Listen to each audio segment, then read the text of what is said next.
So today we're going to have an open conversation, and I want you to know that we're all equal in this conversation and we're all here to learn from each other. We have some questions prepared, and we have a few speakers that will, and we'll be hearing from some people who have been working on some interesting things in public procurement, and we'll give the floor to them, but you're also welcome to raise your hand and to unmute yourself and jump in with reactions, any questions and comments we have. But we will still do a bit of traffic management, and just feel free to raise your hand or drop your comments in the chat. The goal is that we want to hear from our Africa community today. So I know my colleague Keisha has already gone ahead to ask you to introduce yourselves in the chat section. So please let that continue rolling, let that keep rolling as we proceed with the community call. And while you're doing that in the chat section, I would like the rest of my team here with me today to introduce themselves. Hello. So Keisha, Sophie. I'll jump in. Hi, everyone. My name is Keisha Bwenge, and I am the Community Building Manager at OCP. Lovely to see you all. And yes, thank you so much for joining. Can't wait for this great call. And as Andy said, we really want to make sure that we hear from everyone. So feel free to jump in, and we'll just be, collecting your insights and your stories. Hello, everyone. My name is Sophie Abache. I'm the Digital Strategist and Content Manager here at OCP. I'm based in Nigeria, and we'll be looking forward to seeing your tweets from this event. Please tag us. We're going to retweet. Thank you. All right, thank you. And finally, my colleague Nkechi. Yes, hi, everyone. Good afternoon and welcome to the Africa Community Call. Very lovely to see you all here. So my name is Nkechi Koka, and I am the Senior Manager for Africa at the Open Contracting Partnership, and I'm based in Cape Town, South Africa. So looking forward to engaging with you all and having a successful call. Thank you, Andy. You're welcome. And I realized I didn't completely introduce myself, but I'll say again, I'm the Community and Capacity Building Manager at Open Contracting Partnership, and I am based in Abuja, Nigeria. And our colleague Carrie is here, so I would open the floor for her to introduce herself as well. Carrie? Hi, everyone. I'm Carrie Klutz, Head of Country Programs with OCP, and really excited to see everyone here. All right, thank you, Carrie. So getting right into the call, I think we have a reasonable amount of people here. So we're going to be doing a few activities on today's call, and we'll start with a poll just to know who is in the room.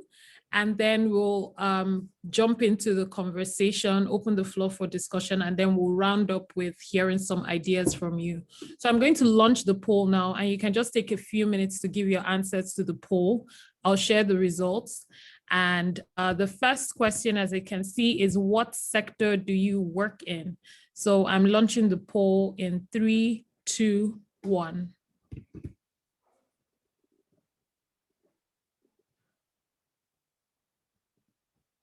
So please just look on your screen and pop in your answers. Don't worry, it's not an exam and we're not scoring you. So please just go ahead. We want to see who's coming to today's conversation.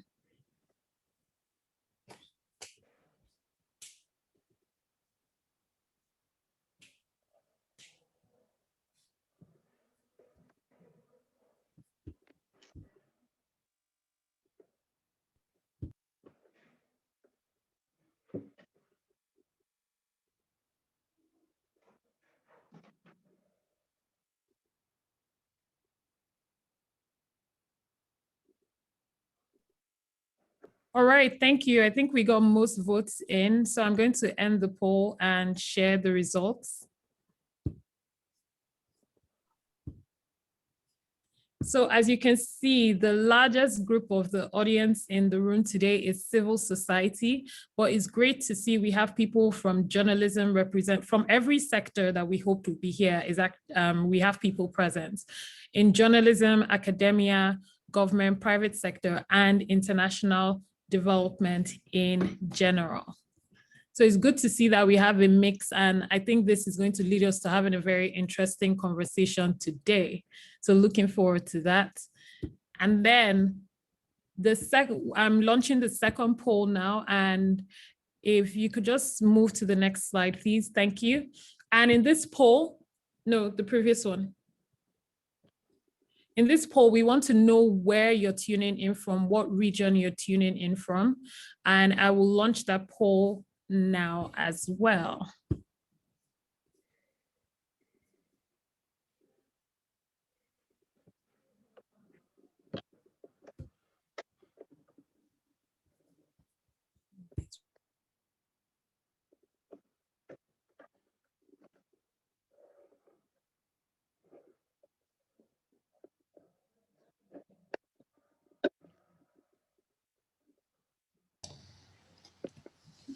Not to be rude, but if we're not from any of the African countries, what would you like us to say?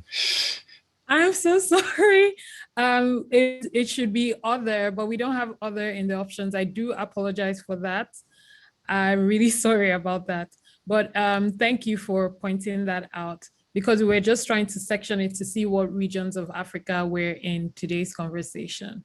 Well, I'll click East Africa since that's the most of the area I'm working in. Okay, thank you so much, Thomas.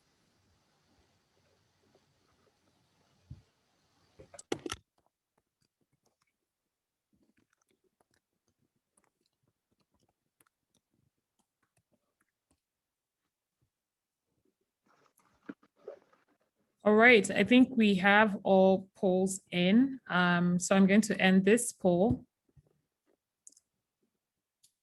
and share results.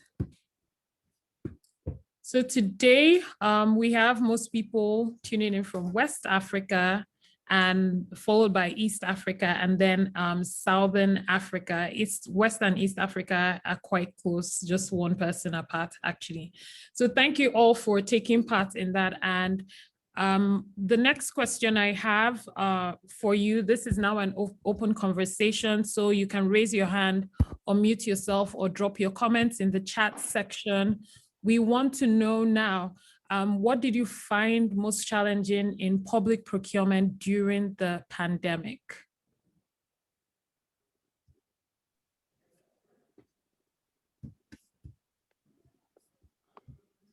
We didn't get North Africa.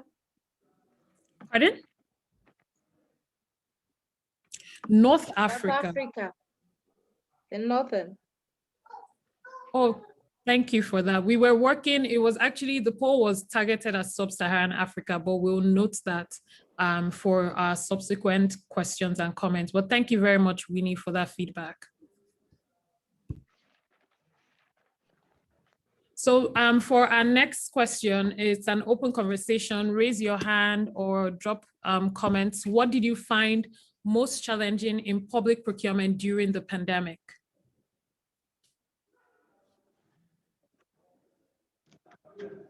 Okay, I will open the floor. James Ugochukwu, I see you have your hand raised. So if you can unmute yourself, yes, please go ahead.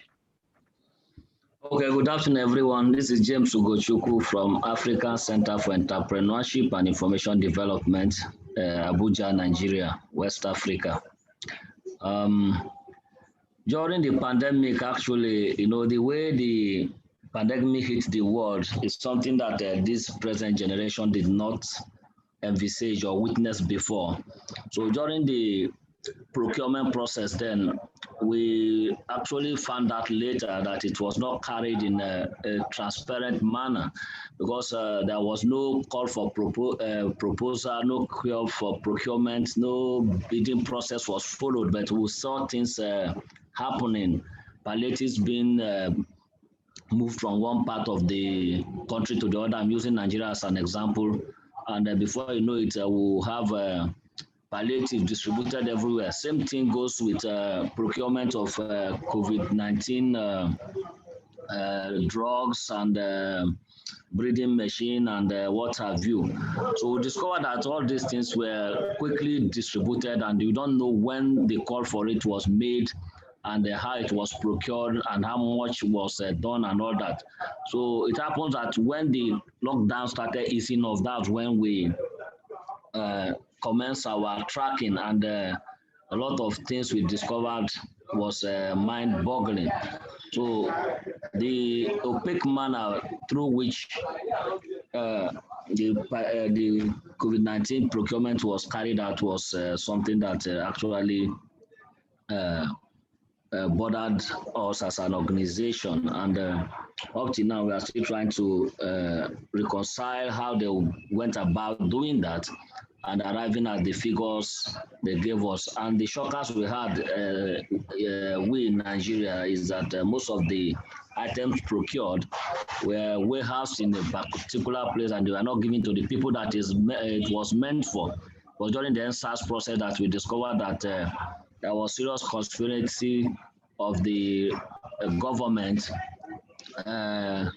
against the people, because the whole thing happens across the country. I hope Nigerian government are in this forum listening. You know, we had warehouses all over the country. No part of the country was left out. So it kept us wondering if it was a plan to, deliberately starve the people during the pandemic, which is very, very uncalled for. So we are hoping that there will be no other pandemic, but we've learned our lesson that when these things start happening, we should be able to track it properly. And they succeeded in doing this because of the lockdown. Then you can't move around. You need a special pass or permission to move around, even your city. And where this.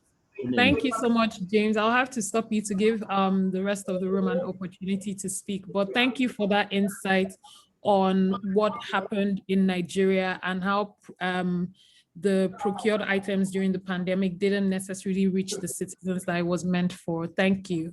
And now I will hand over to Charles Baduya. You can unmute yourself and speak, please. Good afternoon, everyone. This is Charles Baduya from Malawi. I just want to contribute to the question. What we have experienced in Malawi, I think it is more similar to what our colleagues have experienced in Nigeria. During the pandemic, most of the procurement was done. I mean, there was a complete departure from the laid down procedures. We have a legislation that guides or public procurement in Malawi. We call it the Public Procurement and Disposal of Assets Act. And what we have seen is during the pandemic, there were no proper guidelines on procurement of PPEs and other essentials that were required to respond to the pandemic. And apart from that, maybe I should first say that I'm working with the civil society. I'm not a public officer. So what we have also seen is that as the CSOs, we were not able to track what was happening because because of the lockdowns, we were at home. We couldn't even know what was happening, what our colleagues in the public sector were doing. So it was very hard to track any malpractice that was taking place. And this was a concern when the business started to open up. That is when we realized that there is there were so much happening. People were abusing their powers, doing single sourcing in procuring PPEs and all those kind of things that they could have done simply because there was no one to be tracking on what is happening in the process. So I think we have faced quite a big challenge in the procurement process, and it is something that we can learn from. In an emergency like this one, as countries, we need to have systems that will make sure that we don't necessarily depart from the procedures that are laid out. At least we have to stick to what the laws are saying and make sure that we have value for money from our procurement processes. I think for now I can. Thank you so much. Thank you so much, Charles. And finally, I'll hand over to Demba Sadi. Yes, you can unmute yourself. Thank you, Demba. Great. Yeah, thank you for giving me the floor. And I'm working for Publisher to Pay as a regional coordinator for Francophone West Africa based in Dakar, Senegal. So yes, I wanted to mention two main challenges relating to procurement. One is about corruption. Generally, procurement from politically connected elites in several countries have been identified.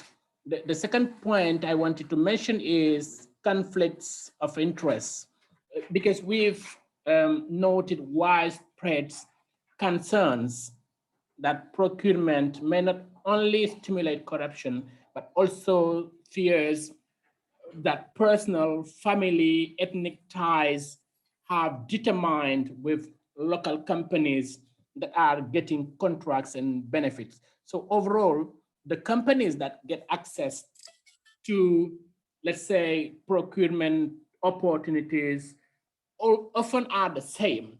And it's a kind of political clientele. So these are the two main challenges I wanted to mention, corruption and conflicts of interest. Thank you. Thank you so much, Demba. And finally, Thomas, I would open the floor to Thomas and read some of the comments in the chat section. Thomas, you can carry on. Thank you. Thank you. First, let me introduce myself. I'm actually an independent consultant for the United Nations Office of Drugs and Crime. And what I'd like to add to it basically is actually going back to a report that OCP published.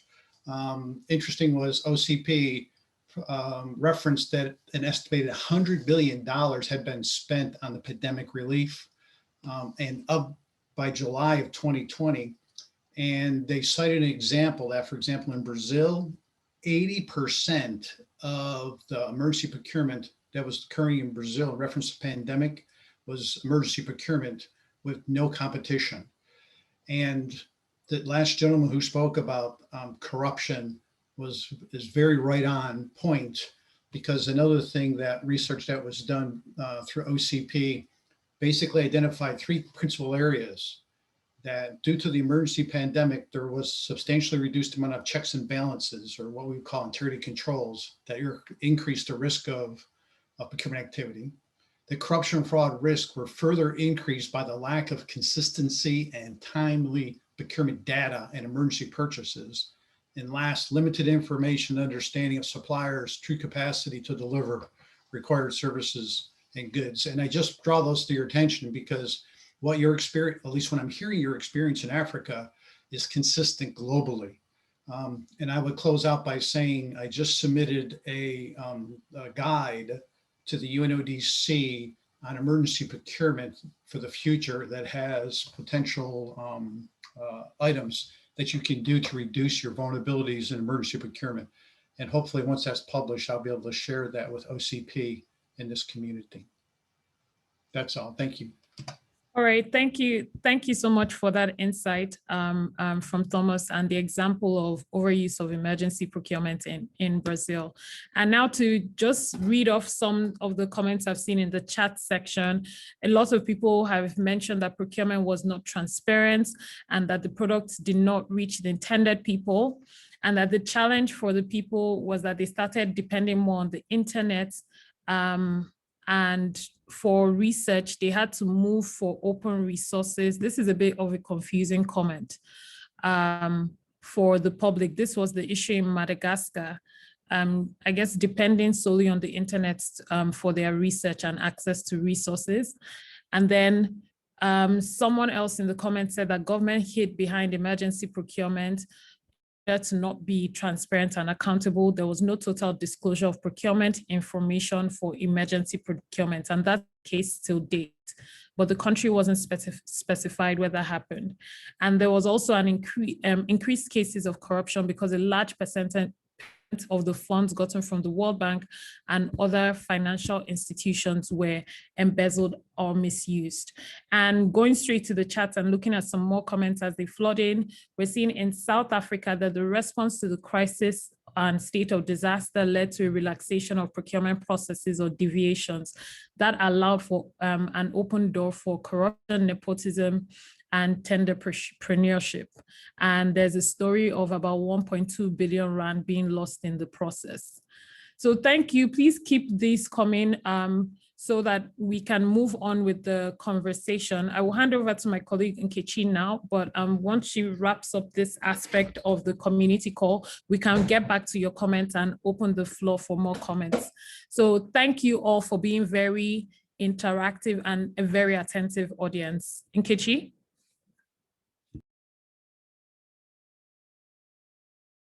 Thank you, Andy. Sharing my screen right away. Can you see my screen? Yes, we can. Your desktop. My desktop, can you see my screen now? Yes, it's coming into place now. The presentation, is it clear? Is it showing now? Yes, it is. Thank you. Thank you so much. Thank you everyone again for being here. This is very exciting. The chats, the different ideas and experiences from different countries are really why we're here today, to think about together how we can work to build back better for Africa and ensure some of the experiences we've seen doesn't repeat itself.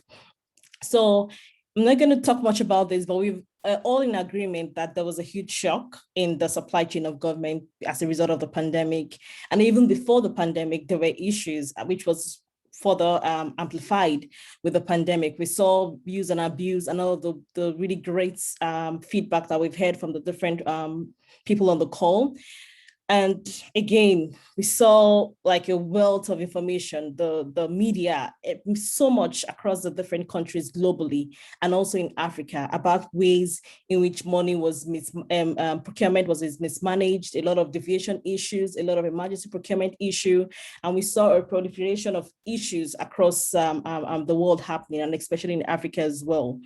But while this was happening, one thing we would recognize is that we saw a growing momentum for open contracting in Africa. So we've just tried to highlight a few key things to celebrate that we saw happen even while the pandemic and all of the issues were ongoing. So one key thing we saw is that government recommitted to open contracting through their open government partnership action plans at a national and a subnational level. We saw in Kenya at the subnational level and also the national level, Nigeria, same, subnational, national, South Africa, and also in Liberia. So which is great. We saw governments recommit to implementing open contracting. We also saw an improvement in data publications in some of those countries at the national and subnational level. We've also seen increased commitment to inclusion. We are seeing strong actions going on in Kenya to the ACPO program, and also in South Africa with the government committing to preferential procurement for women, earmarking a certain amount of the procurements plan to target women. So we have seen a bit of this inclusion happening, and also we've seen interesting civil society and researchers and private sector partners bravely undertake public procurement monitoring, and we will hear from them directly on the call today. So we have published an Africa blog, and my colleagues will share it on the chat section so we can see all the beautiful things, but we encourage you to read the Africa blog, and also a sample case study of what our partners did in Nigeria that we published as well. So this will give you more context into the great work that has happened in Africa and also what we plan. So we have seen, we all would agree that more than ever, especially right now with the pandemic, with all of the different issues we've seen, it has amplified more than ever the need to implement procurement transparency, open contracting in Africa. So we at OCP have also reviewed and looking at ways in which we can support our partners in Africa to do more, to achieve more. And one of the key ways which we are going to do this is to support you, our government partners as well, to publish good quality data, to continue for those who have been doing, and also to get new government partners to start publishing quality data. So not just improving data publication, but thinking about standardized data and also using this data internally within the government to do for monitoring and oversight. Another thing we're going to be doing is to catalyze data use across the continent. So we will also hear from our partners how they've been able to use data. And I'm sure some of us on the call were very much involved in utilizing procurement data across the continent. So we'll increase the support, increase our support to civil society, increase our support to private sector, to the media, to academia, and as many partners as we can to develop use cases using existing data. As data is being churned out by the government, so we're going to be supporting our non-state actors to utilize this data for procurement monitoring and advocacy.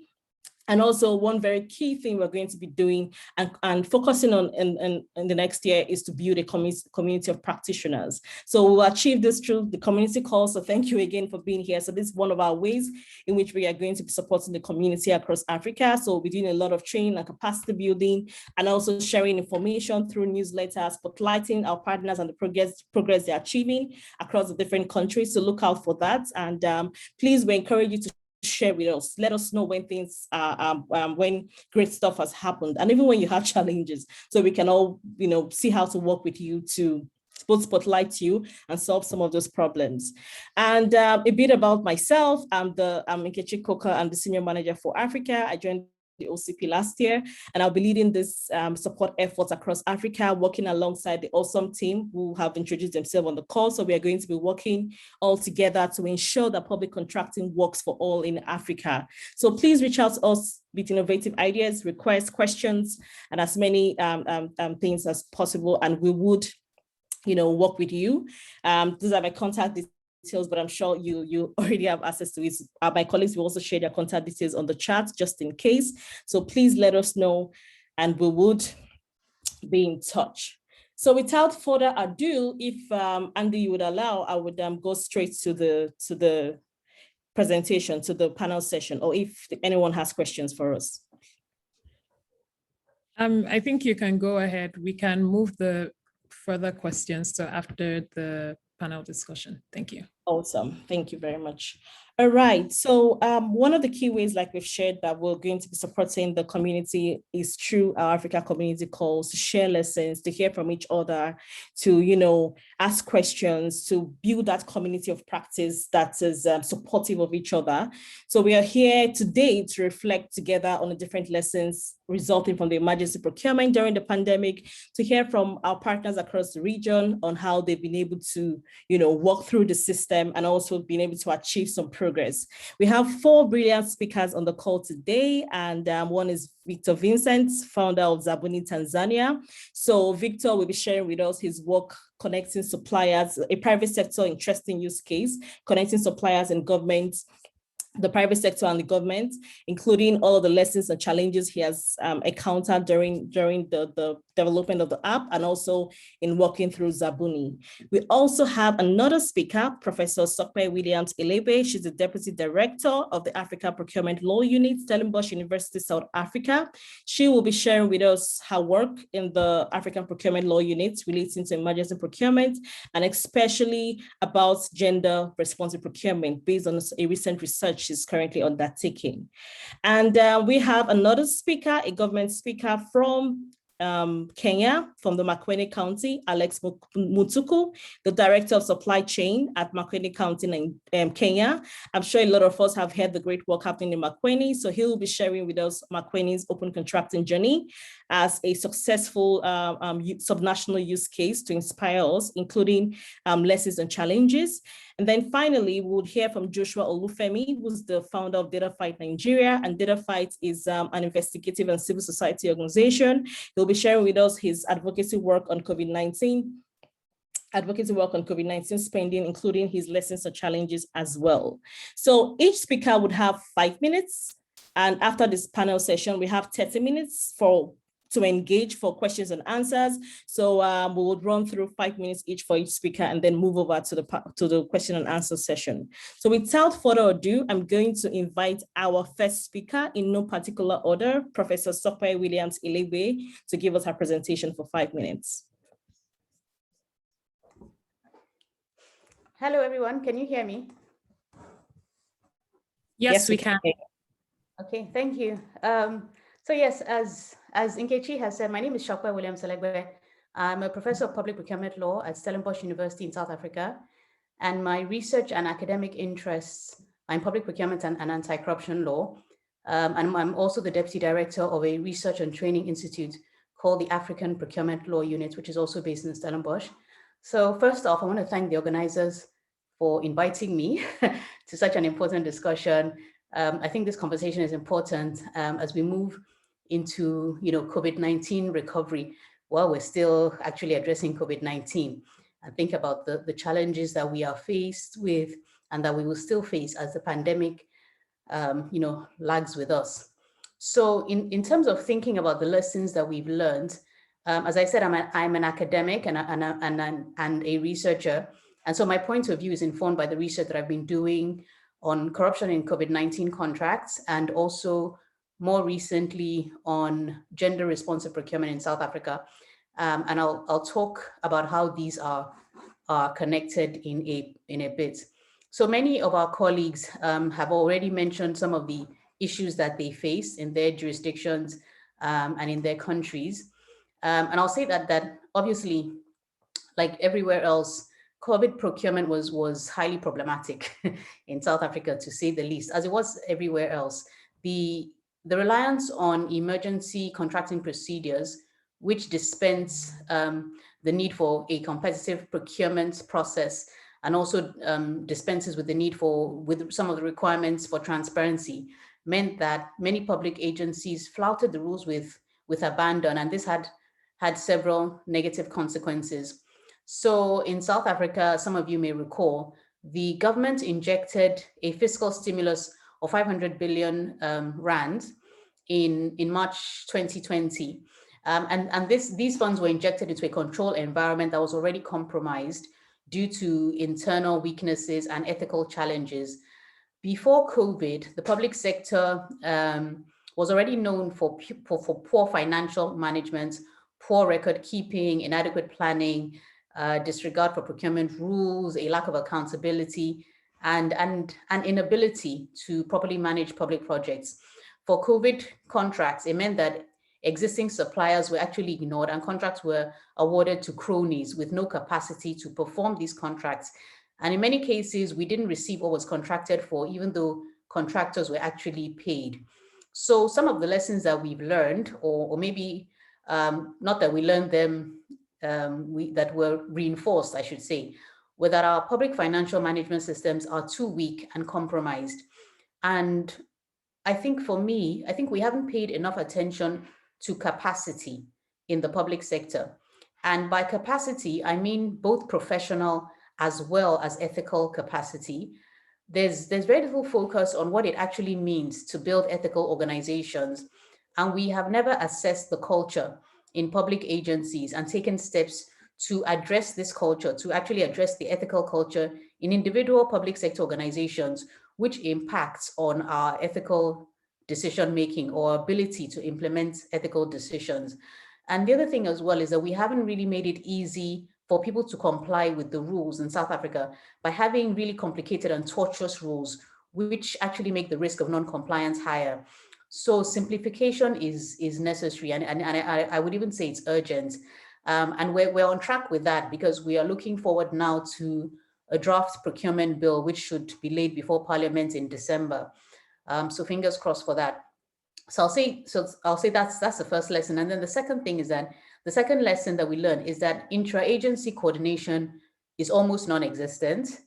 Now we have things like supply chain forums in the municipalities, but there's very little sharing of data among key agencies. And I'll give an example. So some of the information that the Department of Home Affairs, which has obviously records on people and our identification numbers and all that in South Africa, that information isn't shared with SARS, which is the South African Revenue Service, which holds obviously data on taxpayers.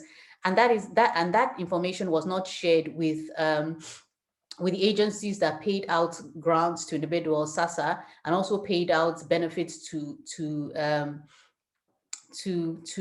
businesses, right? So it meant that the agency that was responsible for paying out grants, benefits to businesses during the pandemic, UIF, they didn't have accurate records. And what that meant at the end was that in a short space of time, they had paid out incorrectly 3.4 billion rand, although they were able to recover this money. But of course, the effort that goes and the cost of recovery and tracking and all that is a cost that we didn't need to expend. So it's not really an ideal situation, even though the money was recovered. The other thing that I would say that the third lesson is our record keeping. It has been problematic for a long time. I mean, I would even go so far to say it's abysmal. But in terms of the pandemic, the poor record keeping actually prevented us from understanding where money was going and which of the pandemic alleviation measures were working or not working. So I'll give an example. The Department of Agriculture, Land Reform and Rural Development paid out benefits to farmers. And when they were audited, they couldn't provide the Attorney General with records on these payments to farmers. The Department of Water was entered into procurement contracts to supply water tankers to schools and to communities, obviously to help with the sanitation efforts of the pandemic. The Department of Water does not know where some of its delivered tankers are. Communities that were supposed to be on the list for tankers never received them, and some communities that did not need tankers received them. Schools that needed tankers did not receive them. Schools that didn't need tankers received them. But on the other hand, I will still say that there are some success stories, especially in terms of in record keeping, information, data, and the Office of the Chief Procurement Officer, has provided us with more information on COVID-related contracts, but there's still significant challenges at all levels of government. So my top issues that I would pick would be ethical capacity, simplification, and better management of records and data. And then the last thing that I would like to highlight is the impact of COVID-19 on women in particular, and especially on women-owned businesses in public procurement. So recent research that I've been conducting on gender-responsive procurement in South Africa has seen that because women-owned businesses account for the majority of service providers in service sectors like catering and cleaning, and of course these businesses these types of contracts were completely shut down when the pandemic hit. These women-owned businesses suffered extensively when the pandemic forced workplaces to close, and these businesses have still not recovered. And also the other problem that we found is that the increased corruption that attended COVID contracts further locked women out of the procurement system, as women are not often invited to join corrupt networks, which is often an old boys club, if I can say that. So I think that it's time that the government took real steps to make its procurement more inclusive for women-owned businesses, which are obviously the backbone of our communities. You recall that Nkechi mentioned that the government announced that they would increase procurement contracts to women-owned businesses. But unfortunately, that pronouncement was just that. It's a pronouncement. It has no legal force. It hasn't been implemented by any public agencies. So we are sort of at a crux in relation to procurement in South Africa. We're expecting new legislation. The government has made its intention to prioritize women-owned businesses, but we haven't really made the concrete steps to see this happen. And that's where I will stop for now. Thank you very much. Thank you so much for the lights, I would call it, that you've shared, and really great input. Something that came out for me is the aspect of the fact that we've not paid attention to capacity, so which is a major issue, and will be great to hear from the Makwene County how they've been able to handle this. But before we call on Alex, I'm going to call on Joshua Olufemi from Data Fight Nigeria to share with us quickly his own case study and story of how he walked through the pandemic as an organization. So over to you, Joshua. Good afternoon, everyone. Good afternoon, everyone. Good afternoon, Joshua. Yeah, okay.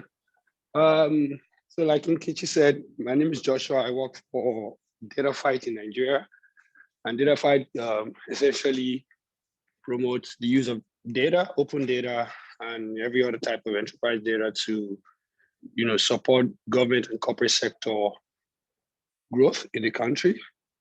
And particularly when COVID-19, got into the country, and a lot of money was, of course, government was trying to get a lot of money, loans, and support from the corporate sector. Between March and July, over $80 million was raised as support from different, donations, aids, and loans. And in that same period, government had announced that more than 70% of that money which is about 60 million, had already been spent. And there was no form of accountability for that money. But thankfully, you had the Bureau of Public Procurement, which is the federal agency that coordinates open contracting and the rest of it in the country. And they had set up a platform generally known as NOCOPO, which is the National Open Contracting Portal. And I'd encouraged different ministries, departments, and agencies of government in the country to start to put information, procurement, open contracting information about their expenses relating to the COVID-19 on the portal. And the first thing we realized as journalists, or the first challenge we had as journalists, was there was a lockdown, so we couldn't do a lot of field reporting, and we had to rely on as much information that government was going to provide. We couldn't also use the instrument of the freedom of information to make any requests, because most of the agencies themselves weren't, coming to the office or responding to all of these things. And we were left with one major thing, which is to just rely on the data that was coming out of NOCOPO from different ministries, agencies, and departments. And with our first dive into that data, we started to see what the challenges were with contract that was given to contractors that were not in the database of government, or were just registered some 1, 2, 3 weeks into the procurement process. And we thought to ourselves, identify that this is not enough for us to cover alone. It was necessary that we also work with other media organizations in the country to highlight these issues and start to see how we can, from using data as an accountability, to curb or reduce the type of corruption that will come out of that. So we started with the training for journalists and civil society organizations who were enthusiasts of open data or open contracting data, and took the data in the format that it was. Thankfully, it was a little bit clean. And what I mean by that is you could download it in the machine readable format, but you still needed some amount of knowledge of data manipulation to go further. And then we gave all of that to the journalists, trained them on how to spot red flags and all the rest of it. And we, as a team, identified and started to report. Some of the things that Professor Shokwe mentioned were the things that we also saw, happen in Nigeria. Contracts being given to cronies or family members, particular instances of a federal ministry of water resources, pulling out 1.2 billion naira, to give contracts to unregistered companies to be, building different initiatives, to be constructing water boreholes across the country.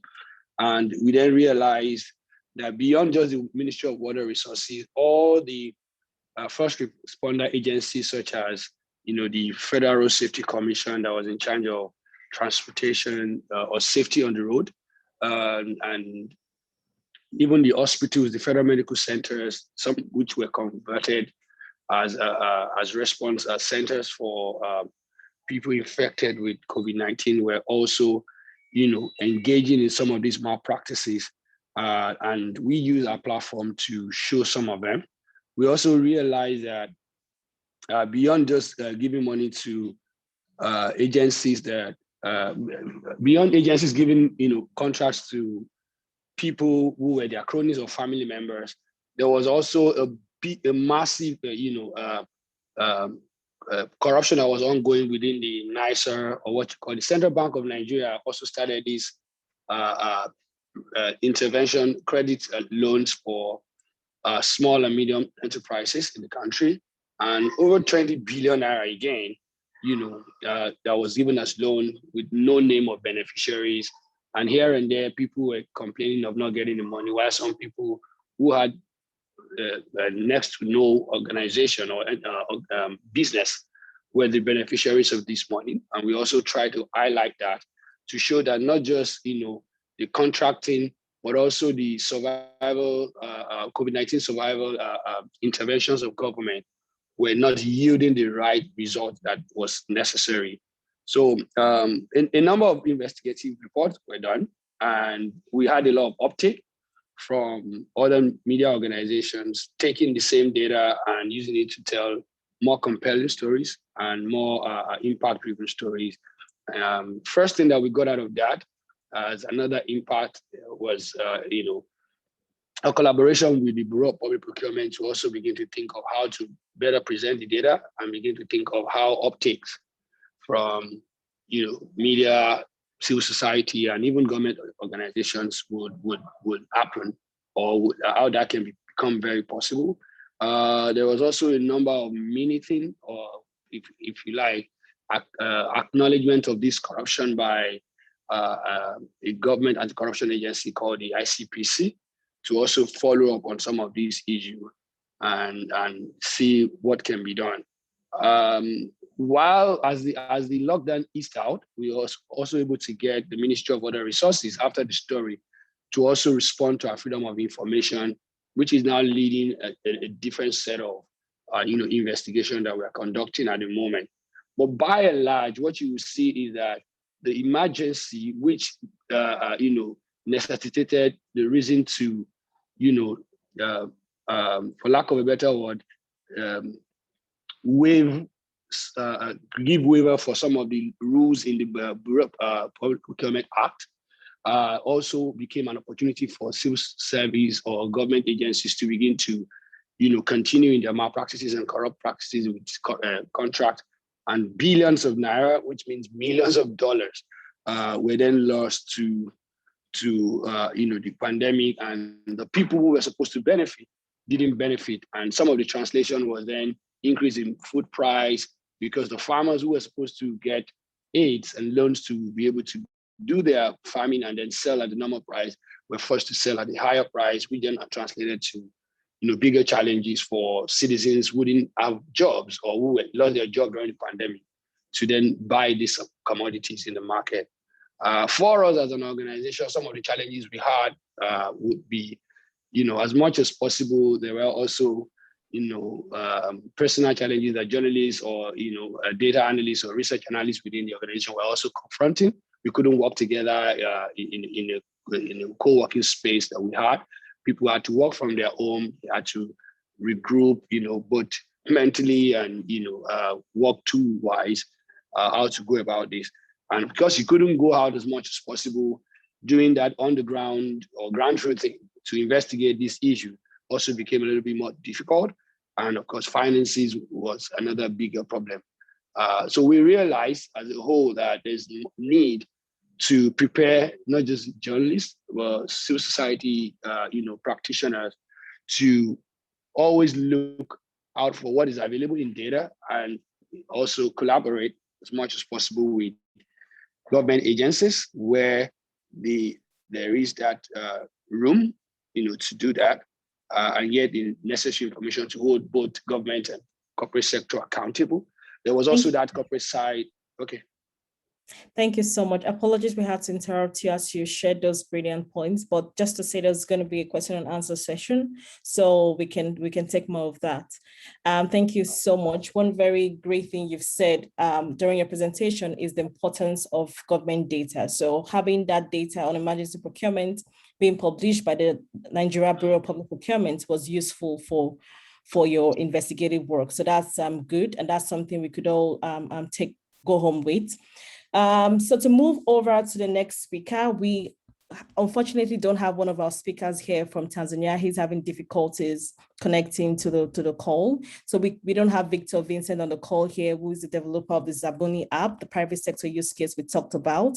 But we're going to share a blog, a story that captures all of the great work that he has done, or his team has done through the app. So we will share the story on the chat, and then you can look through it and get inspired if you're thinking of something related in the different countries where we are from. So without wasting more time, I'm going to now call on our partner from the Makueni County at Kenya. So I'm going to call on Alex Mutuku right now to come and share with us the great work that has happened in Makueni, how they, went through the pandemic and to continue thriving with their open contracting initiative. So welcome on the call, Alex. Over to you.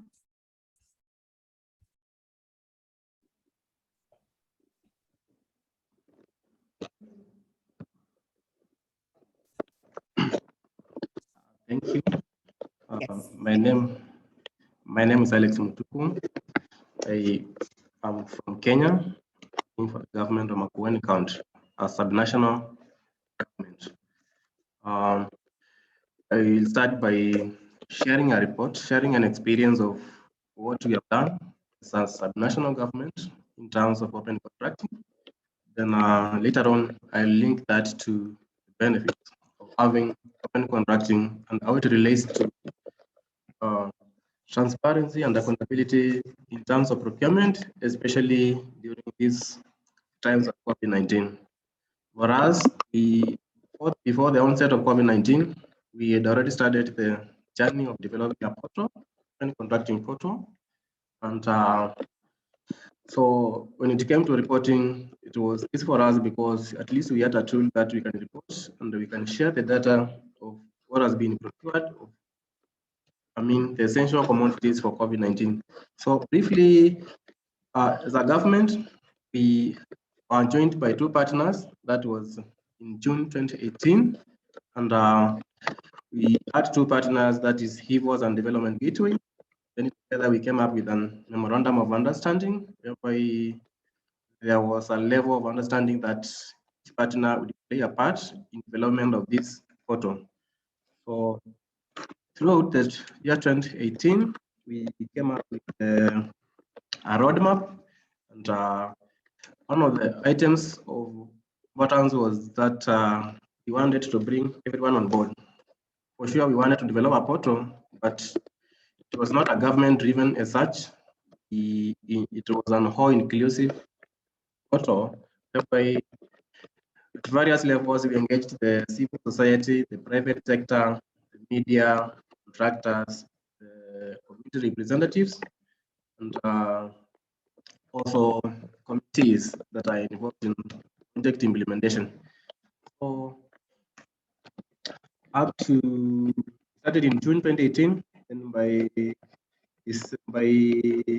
March 2019, we had come up with a system whereby we had several meetings, and during those meetings, we had to take the views of the various stakeholders. One of the things that they wanted to know, they wanted a portal whereby they would be able to see what has been procured by the government. They wanted to see the procurement process, right from the procurement planning up to the implementation level. Also, they were also interested in seeing projects within their localities. And, out of the indicators that we narrowed down to, we came up with a portal which has a dashboard. And the dashboard, it shows various charts that will indicate it shows like the number of contracts that have been procured, contractors, how much they have been awarded the contract, and where is the contractor in terms of local divisions of the government. So during that process, we realized that open contracting system has led to an increase in participation through the community and public participation. We have tangibly noted that there has been a lot of savings of government money in terms of open contracting. This is because that we display everything that we have done into the system, and it is available for anyone to view from anywhere in the world. And this makes us more attentive when we are doing procurement. We ensure that we mostly use the open tender procurement method, and therefore, through increased competition, there's a lot of savings of government money. Again, this portal has a corruption dashboard. And, once in a while, it will send an email. There will be an alert that shows that maybe this one supplier is winning more than 2 tenders, more than 3 tenders, and this one has led to an opportunity for us to share the distributed resources, at least in a fair manner, across the government. Again, through this portal, we have been able to see a timely feedback from the citizen. Because when people have a project in their locality, they are able to monitor the progress of that project. They're also able to give feedback In terms of, in case of delays, they usually there's an SMS means whereby they can report back to us as a government. As we get to learn from the people, we also get to understand what people want and really how they want their projects done. Again, in the process of doing this portal, we also noted that it really requires the government leadership to be strongly in need for transparency and accountability, because if at all the government is not willing, the government is not ready to display to the people what they're doing, then for sure the open contract, the OCDS may not be able to be a success. So far, we have posted contracts in the portal. I have shared the portal contracts, about 570 contracts, which is worth about US dollars 3 billion. So in the process of doing this portal, there were challenges, and one of the challenges is that how to explain to the people the process of accessing this data, the process of the people, especially the people in the remote areas. How do they access the portal? How do they know what's happening?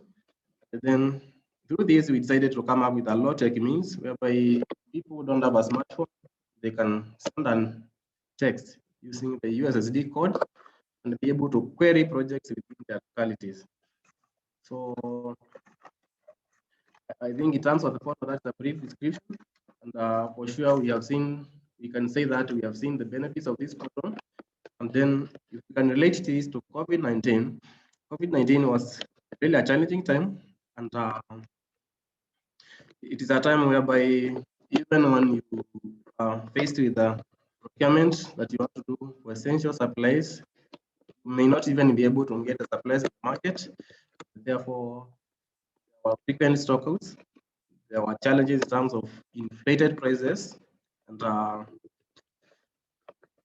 throughout the procedures and the means that we are putting the government, we went to afterwards when there is an audit and we went to the Senate of the government of Kenya, we are able to show that, see, this is what we have done. We are able to show contractors what they have supplied and in what quantities they have supplied.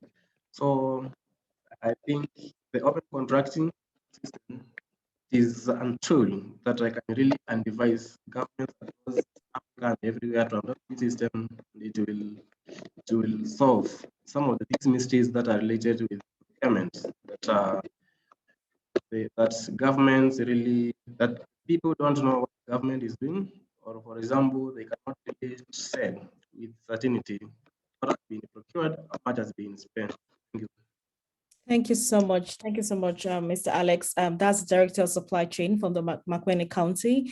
And you've shared very critical things and critical reasons why we push for open contracting, the fact that it has helped the county save cost, improve efficiency, competition.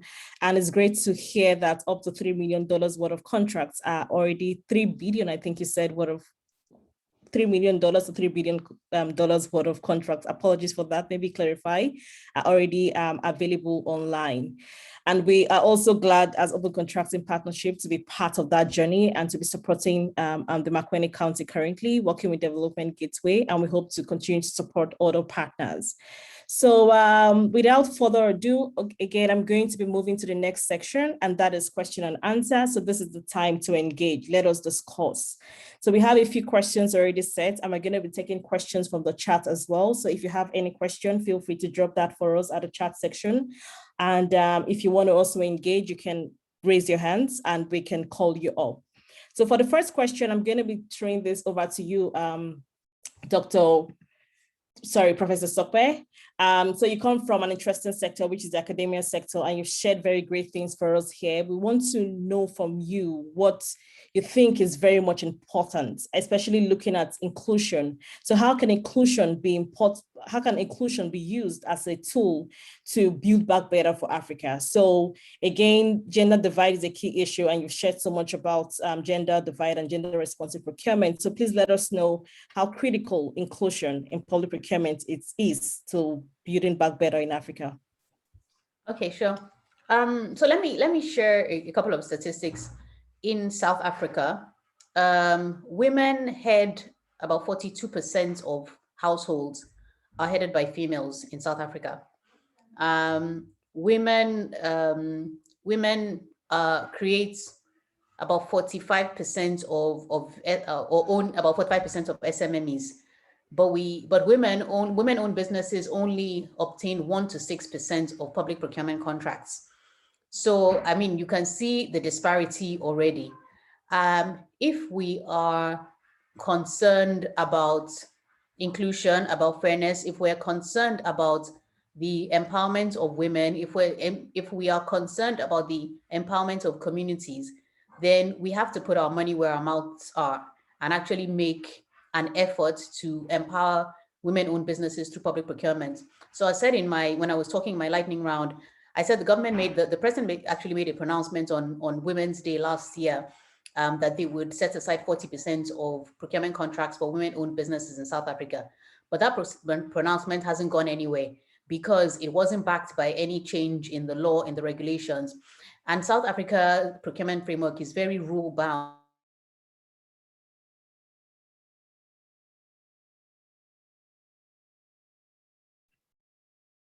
Oh, seems we lost her. Can anyone else confirm you can hear me? Yes, I can hear you. Yes. Apologies, we lost her, and we hope she can. Yes, I heard you. Awesome. Thank you so much. While we wait for her to really come back and finish that interesting point that she's making, we're going to take a question from the chat. And this one is for Maureen from the OGP. She's thanking Joshua for the update and also asking a question that the federal government of Nigeria committed in its 2019 to 2022 OGP action plan to publish COVID-19 related procurement expenditure on the Open Treasury portal. So the question is, what is the status of the Nokopo Open Treasury portal integration?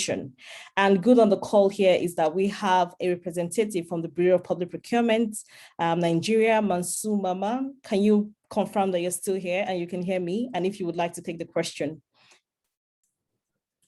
Mansour? Yes, I'm here. Yes, I'm here. Oh, awesome. Good to have you. So I'm going to direct the question at you now, which is, what is the status of the Nokopo Open Treasury portal integration?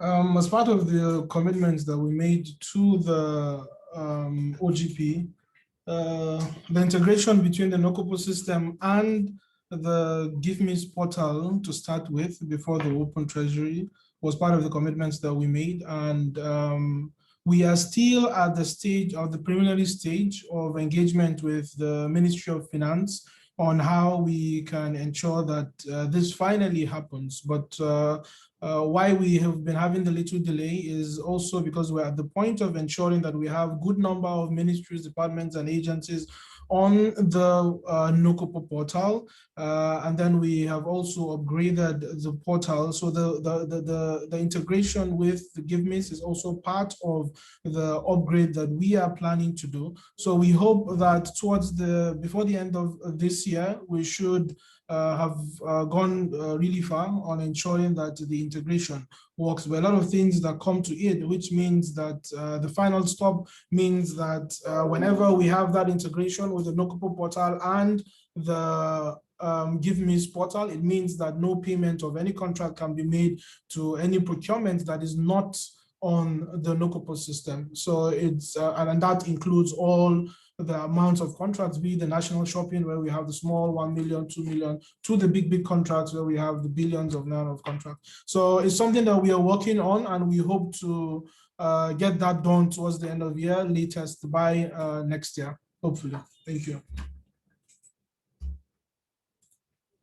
Thank you so much for that. Maureen, I don't know if you have any follow-up question or that's satisfactory. Oh, thank you. I see that. Awesome. Professor Sokwe, can you confirm that you can hear us? Yes, I can. Sorry, I was kicked off the platform for no fault of mine.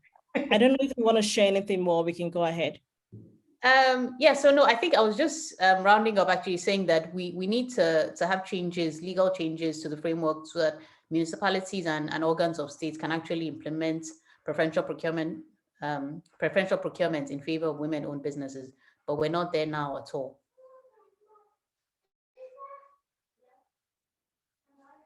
This is a point of advocacy, a call to advocacy, and also to our government partners to begin to think about gender-responsive procurement for inclusion as we all work towards building back better in Africa.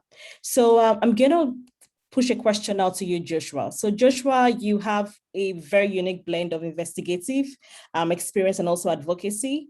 Can you share with us, you'll share some of your interesting work during the pandemic, and I don't know if you have any other key things to share, to say very specifically, what was the most interesting aspects and the most challenging aspect you experienced during your investigative and advocacy work or through the pandemic?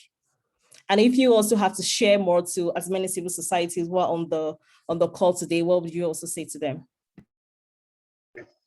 So I think the most interesting thing for us trying to, make sense of the open contracting data or COVID-19 contracting data was give it to BPP the availability of the data, to interact with. We couldn't go out to do the on-the-ground reporting, but we had a platform that gave us the data to use.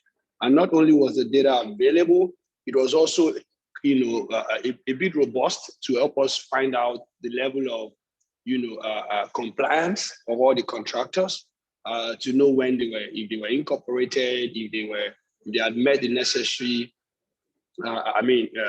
requirements that was needed. And also because there was hands-on, thankfully Mansour is on the platform. He was personally, and representing the organization, BPP, was very much useful for us to do the back and forth in clarifying some of the challenges we had with the platform. I think that was something very interesting for us because we would have been lost assuming a lot of things based on what the platform was giving us. But because we had for the first time, the interesting part was that you had government agency collaborating with investigative journalism and data analysts to, verify information. On the side of challenge, I think the major challenge for us was the challenge of not having that access or the opportunity to go out and do much more than we would love to do. And secondly, I think the challenge with the audit report that then was supposed to be done by the Auditor General on the COVID-19 procurement. The report has been completed by the Auditor General, is now sitting with the National Assembly. And we thought that the National Assembly should be an oversight, not the platform we then use for opacity of, because this was going to give value and validity to validation to some of the work that we have done and some of the things that we had highlighted reporting and in the work. So that's one major challenge, how institutional oversight themselves are now let me say promoting opacity or lack of transparency in the system per se. Every other kind of challenge were more of technicality and technology. And speaking to civil society, one instructive thing for us was don't always see government as difficult to engage. Engage first and then see what you're able to get. I think that's something we came to understand working with BPP. The other is also don't work in silos. Pay attention to, other actors in the system who were working together. The PPDC, which is another, a pioneer of open contracting in Nigeria, was very much available to work with DataFight, to even support some investigative report by other media organizations. So there was collaboration with other organizations, other civil society organizations.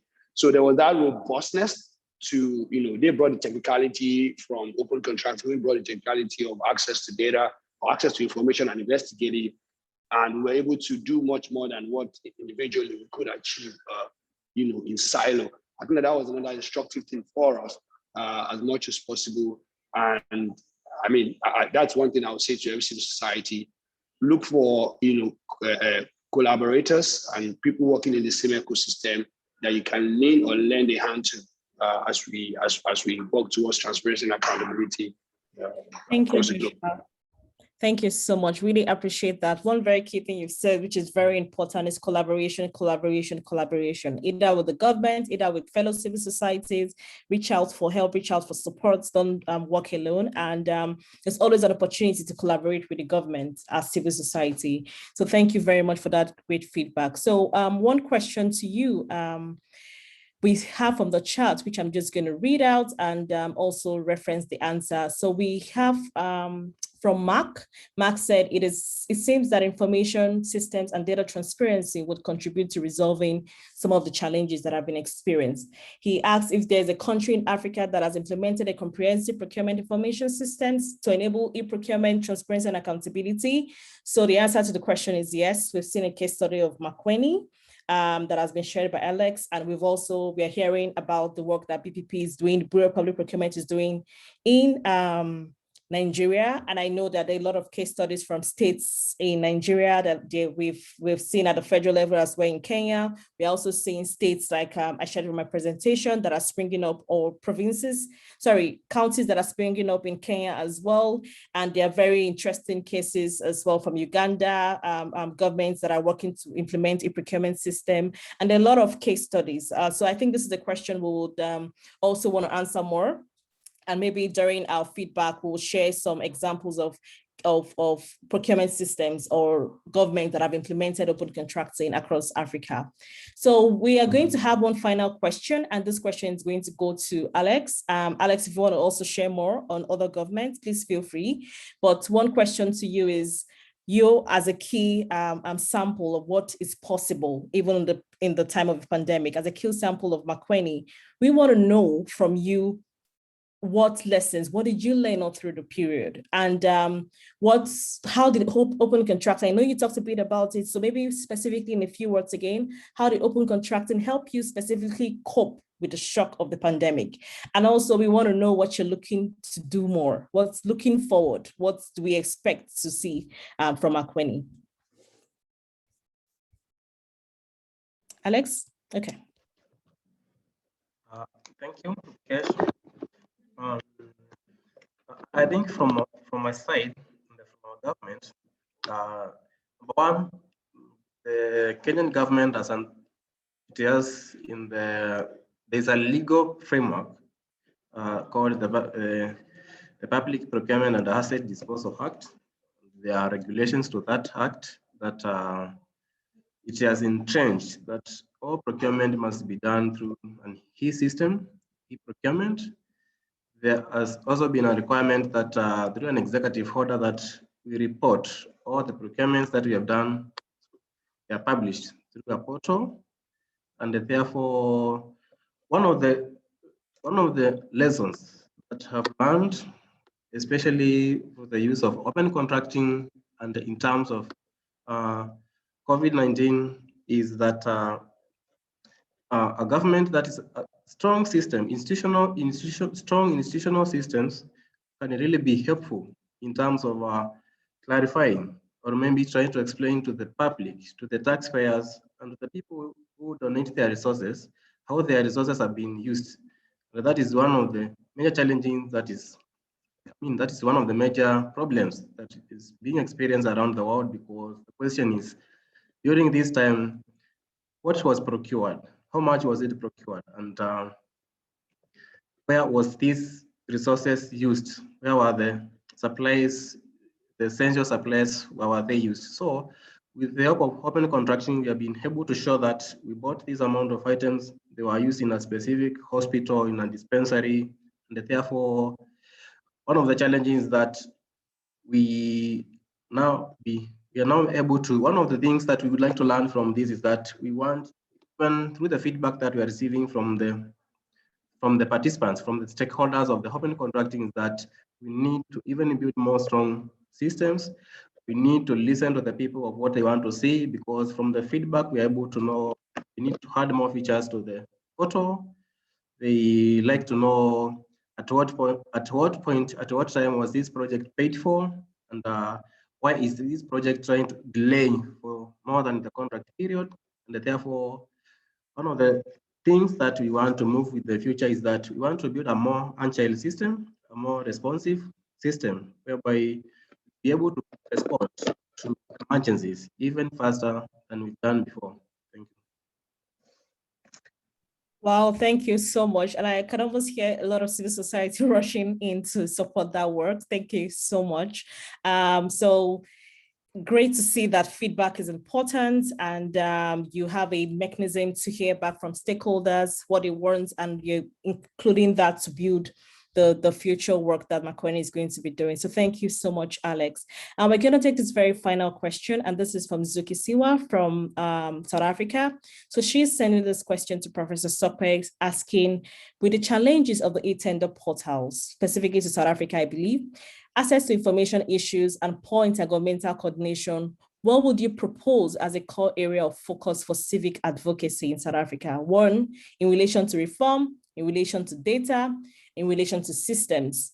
And there are two questions. I would repeat myself again so that you can get all. The second question is, do you think focus on gender responsive procurement in the absence of an overarching gender responsive physical framework in South Africa might be a strong entry point to target the physical context more broadly? So one question is, with the challenges currently existing and the poor access to information, what will be the proposed area to advocate for as regards reform and opening of data? And then the second question is, if you think gender responsive procurement is a key area of focus when there is no overarching gender responsive physical framework in South Africa. So over to you, Professor Sope.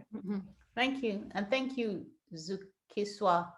So I'll say that areas of focus for civil advocacy in relation to reform would be using the data that is available to make inquiries, and where the data doesn't add up, where the procurement information is patchy, or you see it gives you indications that something has gone wrong or there's a red flag, then civil society needs to push that agenda, the way we saw from Joshua Olufemi was talking about Nigeria and how they how they made freedom of information requests on certain procurement data. So I'll say doing more of that. One of the issues that South Africa has is that we don't have, there isn't enough, the calls for accountability are very broad, very general, very macro. So we don't have civil society or any organization saying, no, this particular issue, what happened here, and actually drilling down to getting answers on particular particular contracts. So I'll say that using that data to actually ask more questions until we get an answer. So that's what I'll say in relation to both reform and open data. One of the things that has happened in South Africa in the last couple of years was the Auditor General's Act was amended to give the Auditor General stronger powers. And that has actually caused a lot of changes in the way public entities and municipalities address their procurement. Because what the changes or the amendments to the Auditor General's Act essentially meant that the Auditor General can impose a personal cost order on the accounting authority of any municipality or organ of state that has engaged in what South Africa calls fruitless, wasteful, and irregular expenditure.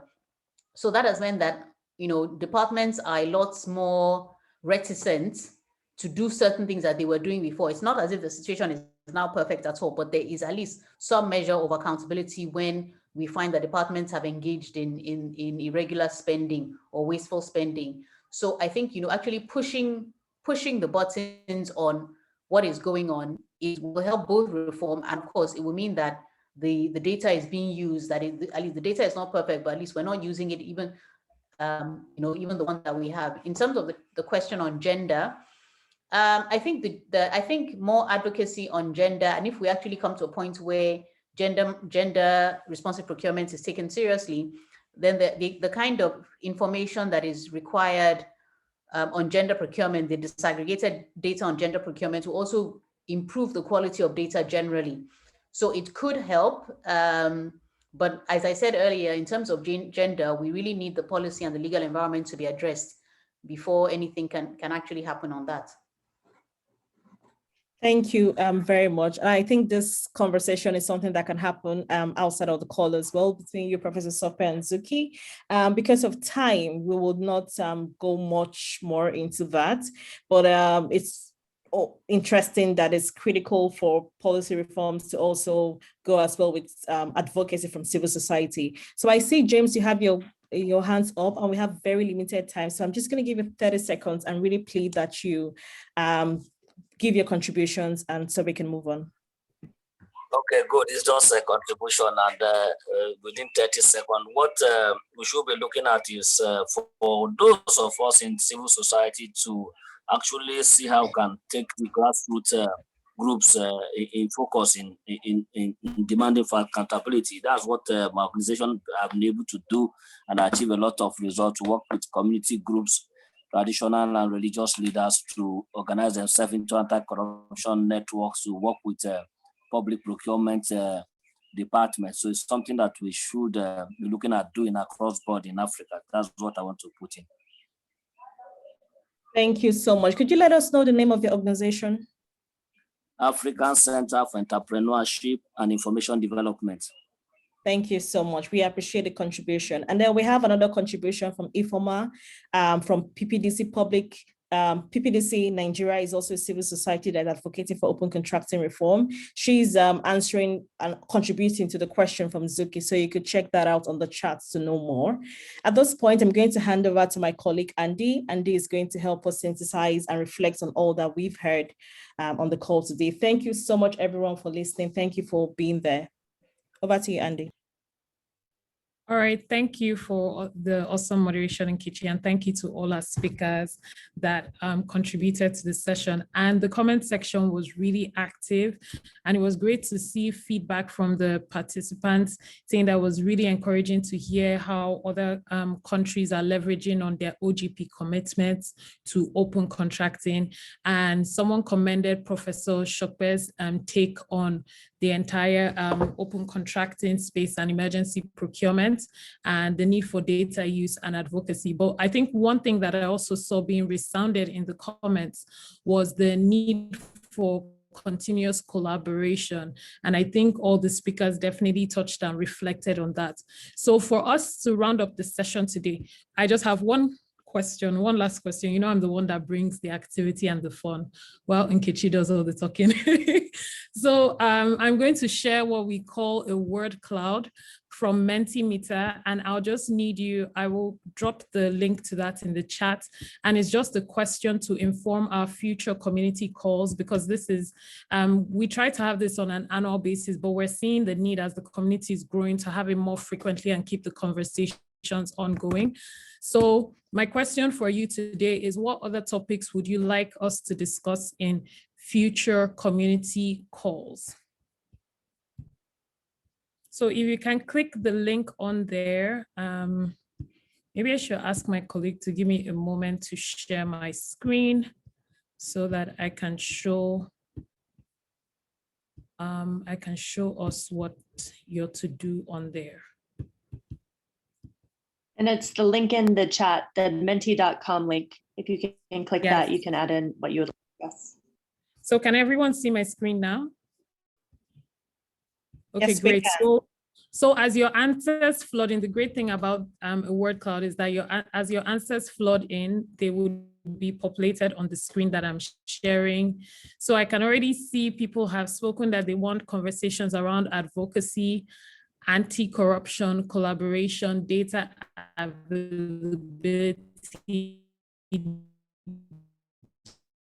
gender inclusion, examples. More are coming in subnational updates in Nigeria that are implemented. Any other answers trickling in?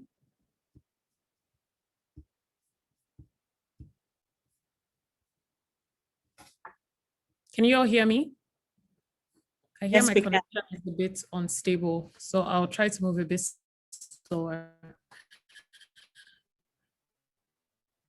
But yeah, some of the big asks are, the biggest ask I see here is subnational implementation. So what Mentimeter does is that when we get to be amplified, But we're seeing a lot, there's anti-corruption, I guess because it was spelled differently. There's anti-corruption on there twice. Gender, again.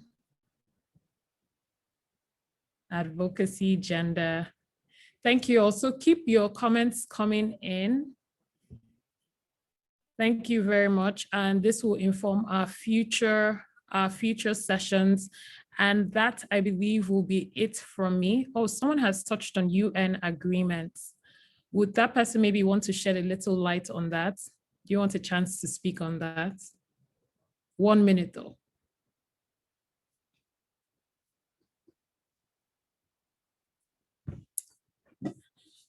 Okay, so I think I will wrap that up now. So thank you all for your contributions. I will stop sharing my screen and hand over to my colleague. Thank you so much. And I'll just say thank you. Stay connected to all of us today. Nkechi, do you want to wrap this up for us maybe? Because I hear my connection is breaking out a bit. Yeah, sure, that's fine, Andy. Okay, so thank you so much, everyone. We really appreciate you being part of this call. I know you might be thinking, what next? So one key thing that will happen is that we aim to make this a regular conversation, and we will be having a follow-up call, another call like this, to speak about and talk about some of the different topics that we're seeing, the suggestions, so we can share more, network, learn from our partners across the region, and then build a stronger Africa. So we look forward to keep engaging with you. So as we said, please share your success stories, reach out to us, share challenges, anything you think, ways you need support, feel free to reach out to us. And also look out for our newsletter and also our invite for the next community call. Feel free to share with as many people as possible. And finally, thank you very much. We appreciate you, and we look forward to continue the engagement and conversation offline. So thank you. We've come to the end of the Africa call for the year. So sorry, for the first Africa call for the year, not the only Africa call, please. So thank you so much, and have a lovely rest of your day.